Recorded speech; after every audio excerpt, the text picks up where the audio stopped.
आप सबों को जोहार, नमस्कार। मैं अजय भागर के आपका आज के इस वीडियो में बहुत बहुत स्वागत करता हूं। दोस्तों, आप देख रहे हैं कि दिल्ली से लेकर रांची तक का माहौल पूरी तरह से गर्म है। दिल्ली में एक ओर जहां छात्र शिक्षा व्यवस्था में सुधार और शिक्षा मंत्री धर्मेंद्र प्रधान के इस्तीफे पर अड़े हुए हैं, वहीं दूसरी ओर रांची में जो भी अभ्यर्थी हैं, जो भी कंपटीशन से रिलेटेड छात्र हैं, वो अपनी 8 मांगों को लेकर जेपीएससी का घेराव कर रहे हैं। छात्र काफी उद्वेलित हैं। स्वाभाविक है कि वो दिन रात एक करके पढ़ाई करते हैं। उनके ऊपर उनके अभिभावक का, उनके गार्जियन का पैसा खर्च होता है और बहुत लंबे अरसे के मेहनत के बावजूद वो अगर एग्जाम क्वालिफाई नहीं कर पाते हैं तो उनके अंदर एक कुंठा तो बैठती ही है, साथ ही साथ परिवार पर एक बहुत बड़ा वित्तीय बोझ भी आ खड़ा होता है, आ पड़ता है। ऐसे में छात्रों का उद्वेलित होना, छात्रों में असंतोष का पनपना बिल्कुल ही लाजमी है। और वह भी उस परिस्थिति में जबकि उनके मन में ये संशय उत्पन्न हो जाए या साक्ष्य ये बता रहे हों कि जो परीक्षा वो दे रहे थे इतने सालों तक अपनी मेहनत की बदौलत, वो फेयर नहीं था, वो पारदर्शी नहीं था और शायद उसमें जो भी कैंडिडेट सफल हुए वो मैनेज किए हुए सफल हुए। तो इसीलिए हर तरह एक तरह से उद्वेलन है।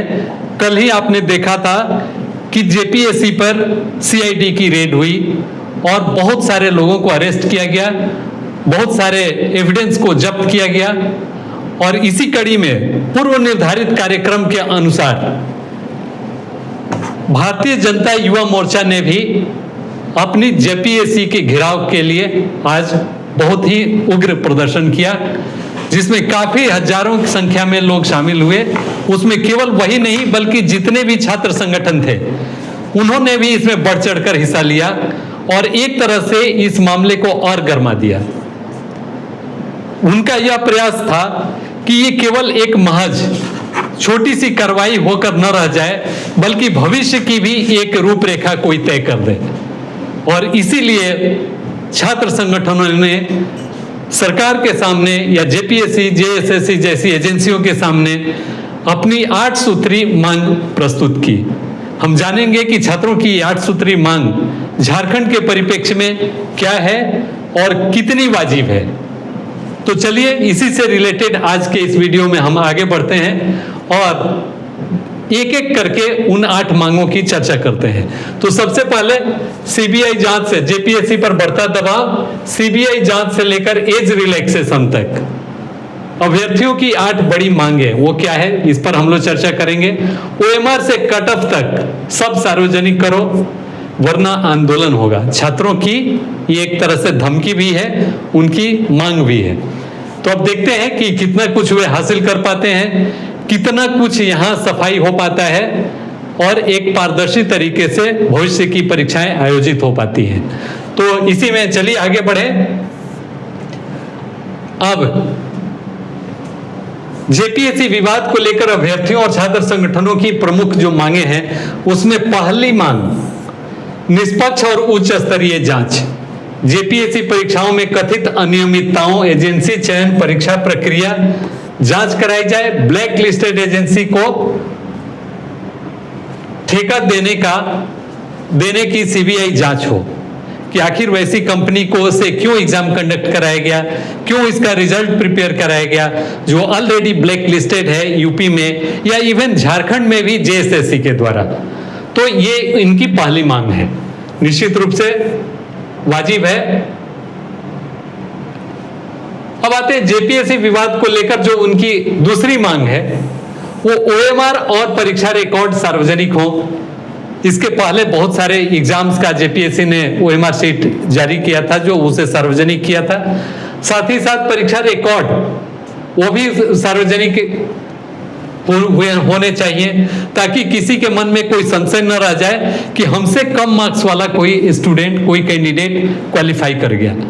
वे भी तसल्ली हो लें कि इतना से ऊपर वाले ही केवल क्वालिफाई किए हैं, उससे कम मार्क्स वाले क्वालिफाई नहीं हुए हैं। तो ये सभी अभ्यर्थियों की OMR sheet, response sheet, final answer की कैटेगरी वाइज कट ऑफ सार्वजनिक की जाए ताकि पूरी पारदर्शिता सुनिश्चित हो जाए। होना भी चाहिए। यूपीएससी भी ये काम करता है, अन्य परीक्षा एजेंसियां भी, खासकर बिहार की अगर बात करें तो बीपीएससी भी करता है, झारखंड भी कुछ एग्जाम्स में उसने किया है, और इसलिए हर एग्जाम में ये किया जाना चाहिए। तो ये एक उनकी दूसरी महत्वपूर्ण मांग थी। अब तीसरी मांग की अगर बात करें, जो तीसरी मांग है वो जांच तक अगली परीक्षा पर रोक। जब तक ये जांच पूरी ना हो तब तक अगली परीक्षा पर रोक लगाई जाए, ये उनकी मांग है। विवादित परीक्षा की पूरी जांच होने तक मेन एग्जाम और चयन प्रक्रिया के अगले चरण पर रोक लगाई जाए। अर्थात कि जो ऑनगोइंग एग्जाम्स है उस पर भी रोक लगाई जाए। ये नहीं कि आनन फानन में जो चल रही है एग्जाम, वो फेयर होने के नाम पर उन्हें कंडक्ट करा लिया जाए और अभ्यर्थियों को ज्वाइन करवा लिया जाए। तो इनकी ये मांग है कि जो ऑनगोइंग एग्जाम है वो उसको भी तब तक स्थगित रखी जाए जब तक कि उनका जांच पर अगली कार्रवाई जब तक पूरी नहीं हो जाती है, तब तक ये परीक्षा पर रोक लगाई जानी चाहिए, बिल्कुल वाजिब है। चौथे मांग की अगर बात करें तो दोषियों पर सख्त कार्रवाई हो।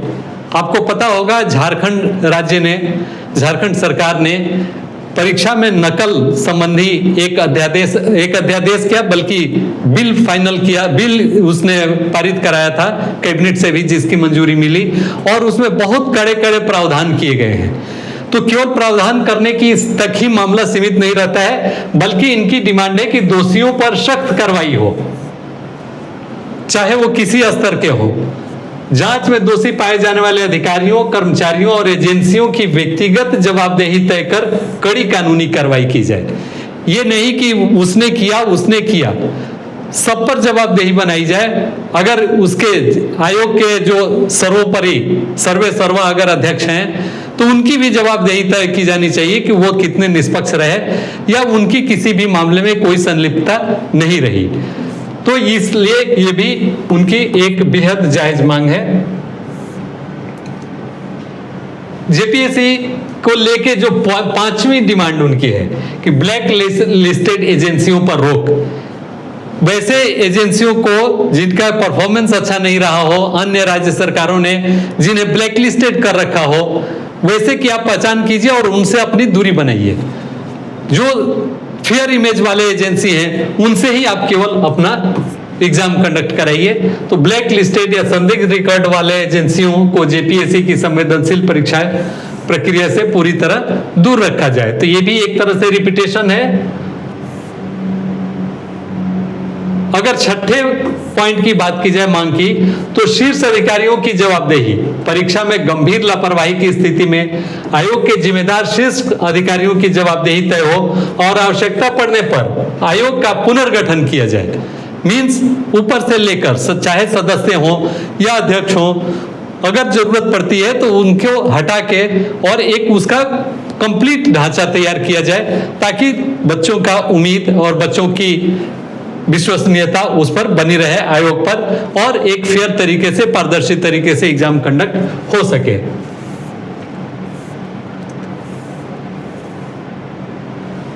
सातवीं डिमांड के रूप में आप देख रहे हैं ओवर एज अभ्यर्थियों की आयु छूट।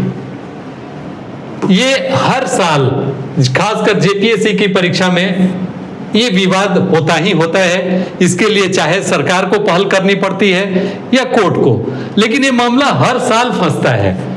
हर साल इसलिए फंसता है कि प्रत्येक वर्ष जेपीएससी अपनी परीक्षा संपादित नहीं कराती है। खासकर जो सिविल सर्विसेज, जो कंबाइंड सिविल सर्विसेज की इसकी परीक्षा है, वह प्रत्येक वर्ष होती नहीं है। आप अब ऐसे भी देख लें कि झारखंड राज्य के गठन हुए लगभग 26 वर्ष हो गए, लेकिन इसने इतने दिनों में 6 नियमित परीक्षाएं आयोजित हुई, 6 के बाद से 7 से 10 तक एक आयोजित हुई, फिर 11 से 13 तक दूसरी हुई, और 14वीं जिसे अभी आप कह सकते हैं 14वीं। तो इस प्रकार 6, 7, 8, 9 केवल 9 परीक्षाएं अभी तक 26 वर्ष में, 26 वर्ष और मात्र 9 परीक्षा। अब आप अंदाजा लगा सकते हैं।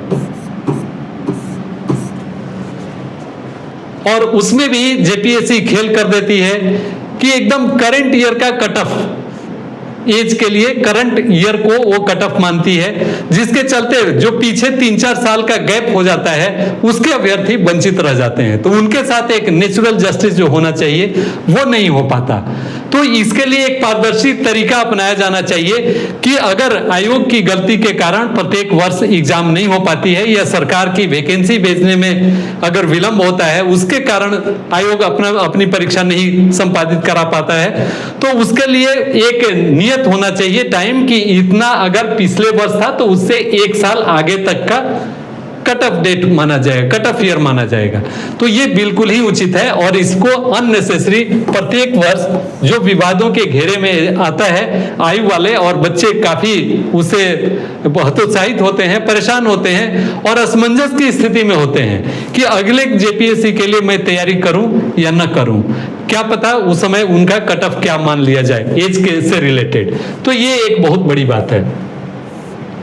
और last but not the least, सबसे इंपॉर्टेंट यही पॉइंट मेरे पॉइंट ऑफ व्यू से है जेपीएससी के लिए ही नहीं, जेएसएससी के लिए भी, कि उन्हें तो पता होता ही है कि क्या क्या एग्जाम उन्हें कंडक्ट कराने की जो आवश्यकता पड़ती है। तो वो एक अपना परीक्षा एग्जाम कैलेंडर, वो एग्जाम कैलेंडर उन्हें इशू करना चाहिए। एक एग्जाम कैलेंडर उन्हें निश्चित रूप से इशू करना चाहिए ताकि पता हो कि कौन सी परीक्षाएं किस समय होने वाली है। इससे बहुत सारे फायदे होंगे। एक तो स्टूडेंट जो भी अभ्यर्थी हैं उन्हें पता होगा कि ये अमुक अमुक समय में इनकी ये परीक्षाएं हैं, तो वो अन्य परीक्षाओं से, चाहे वो अदर राज्य की हो या यूपीएससी की हो, उससे वो एक अपना तालमेल बैठा सकें और ये डिसाइड कर सकें कि उन्हें कौन कौन से एग्जाम को टेकअप करना है, किसको छोड़ना है, किसको एक्सेप्ट करना है और उसमें अपीयर होना है। साथ ही साथ दूसरी जो हर हमेशा एक कंट्राडिक्शन की बात आ जाती है कि जेएसएससी की परीक्षा, जेपीएससी की परीक्षा एक दूसरे से वो टसल करती हुई नजर आती हैं, तो इससे भी बहुत हद तक इसमें राहत हो जाएगी।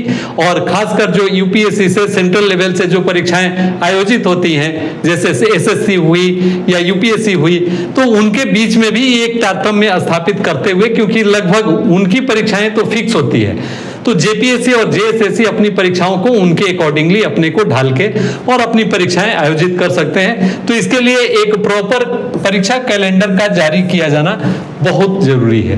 तो ये सारी बातें उनके लिए थी और वो चाहते हैं स्टूडेंट कि इन सारी मांगों पर गौर किया जाए, गौर ही नहीं किया जाए बल्कि इंप्लीमेंट किया जाए।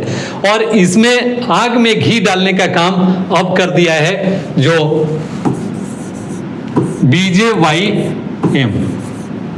बीजेवाईएम के वॉलेंटियर्स ने भी, भारतीय जनता युवा मोर्चा के वॉलेंटियर्स ने भी अब इसमें अपने को झोंक दिया है, अपने को इसमें शामिल कर लिया है, जिसके चलते अब ये थोड़ा उग्र और तीव्र आंदोलन का रूप ले चुका है।